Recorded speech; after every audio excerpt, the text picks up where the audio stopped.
अस्सलामुअलैकुम बिस्मिल्लाहिर्रहमानिर्रहीम। उम्मीद करता हूँ आप सब खैरियत से होंगे। मैं शकील अहमद ऑनलाइन लेक्चर के साथ आपसे मुखातिब हूँ। अज़ीज़ तलबा, आज हम पढ़ने जा रहे हैं साल नवम के सबक लहू और कालीन, जो कि मिर्ज़ा अदीब का लिखा हुआ है। मिर्ज़ा अदीब 1914 में पैदा हुए और 1999 में इनकी वफ़ात है। असल नाम दिलावर अली, कलमी नाम मिर्ज़ा अदीब के नाम से मशहूर हुए। इब्तिदा में शेर व शायरी की, मगर जल्द ही ड्रामा निगारी की तरफ आए।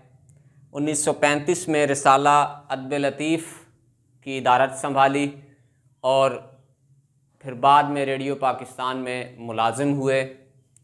मुआशरे के नब्ज़ शनास थे। मुआशरे की जो थी ना, जो भी मसाइल थे, जो भी बातें थीं, वो सब जानते थे।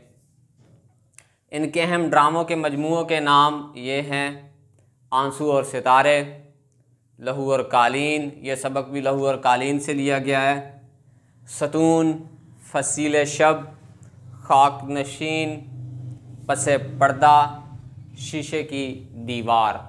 और इनके अलावा सहरा नवर्द के खतूत, सहरा नवर्द के रोमान और इनकी आप बीती मट्टी का दिया बड़ी अहमियत की हामिल है। जैसे यादों की बारात जो अशमली आबादी की है, इसी तरह मट्टी का दिया मिर्ज़ा अदीब की इनकी आबीती है, इनकी ज़िंदा रहने वाली ये कुतब हैं। लहू और कालीन एक मुकालमाती सबक है। मुकालमे पेश किए गए हैं, डायलॉग के ज़रिए इसको बयान किया गया। किरदार सबसे पहले हम देखेंगे, बाबा जी का किरदार है, एक नौकर हैं। तजम्मुल का किरदार है, एक सरमायादार है वो। अख्तर मुसव्विर है और रऊफ़ एक तजम्मुल का प्राइवेट सेक्रेटरी है। मुकालमा शुरू होता है।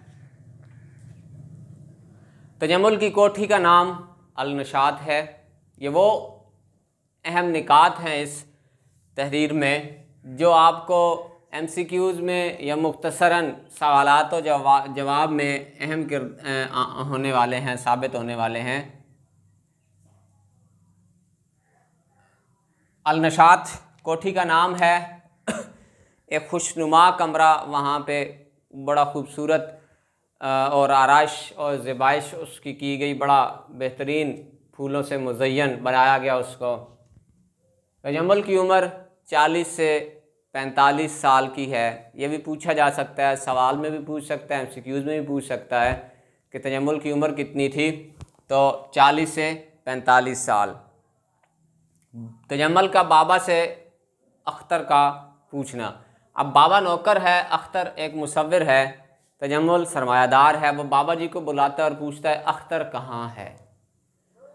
तो बाबा अब बता रहा है कि जी अख्तर तो जनाब वो फिर उसके बाद ज़हन में आ जाती है कि रात जनाब वो मैं बाहर घूमने फिरने गया, बाहर को निकला तो एक शख्स वहाँ पे घूम फिर रहा था, तो मुझे बड़ा खौफ हुआ। मैं बड़ा पहले तो डर गया कि ये कोई चोर उचक्का है। फिर बाद में देखा उनकी छड़ी उनके हाथ में थी, वो चहल पहल कर रहे थे।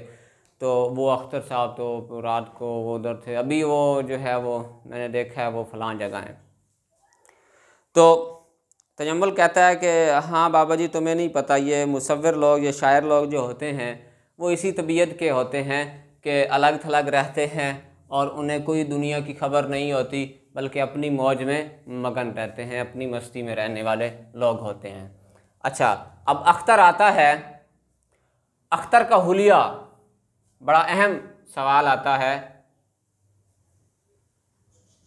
अख्तर उधेड़ उम्र का शख्स है, सर के बाल बिखरे हुए हैं, आंखें शब बेदारी की वजह से सुर्ख हैं, लिबास पाजामा और कमीज़ उसने पहन रखी है, आस्तीनें चढ़ी हुई हैं और आंखों के गिर्द स्याह हल्के ज़्यादा नुमायाँ हैं।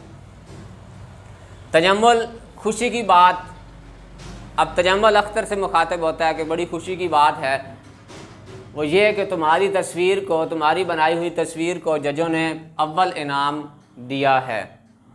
तुम्हें मुबारक देने के लिए शहर के मुअज़्ज़िज़ीन आज आ रहे हैं, मैंने उन्हें चाय पे दावत दी है, लेकिन अख्तर जो है वो ये मानने को तैयार नहीं और वो कहता है कि मुझे आपसे रुखसत चाहिए। क्या पागलपन है। मुकालमा शुरू होता है, बहुत लंबी बहस है, ज़ेर बहस नहीं लाया मैं। जिस अख्तर को आप तंगो तारीख कोठरी से निकाल लाए थे वो मर चुका है, अब ये इसकी चलती फिरती लाश है। अब ये वही मुकालमा होते होते होते एक दूसरे पे गुस्सा हो गए और जो है वो अख्तर उसको बता रहा है कि भाई जिसको आप लेके आए थे तंगो तारीख कोठरी से, उस गरीब मुसव्विर को, वो तो मर चुका, ये उसकी चलती फिरती लाश है। आपने मेरे ज़मीर का सौदा कर दिया, आपने बड़े बड़े महल्लात में जो है वो मेरी तस्वीर जाके लगाई और नाम अपना जो है वो बनाया। तो तस्वीर का दूसरा रुख यहाँ से इंशाल्लाह अगले लेक्चर में हम पढ़ेंगे।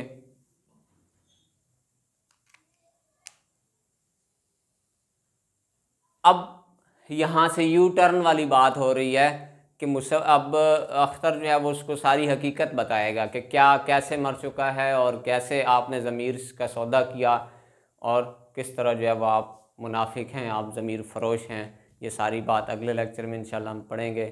तब तक के लिए अपना ख्याल रखें, हंसते मुस्कुराते रहें, खुशियाँ बांटते रहें। अल्लाह हाफिज़।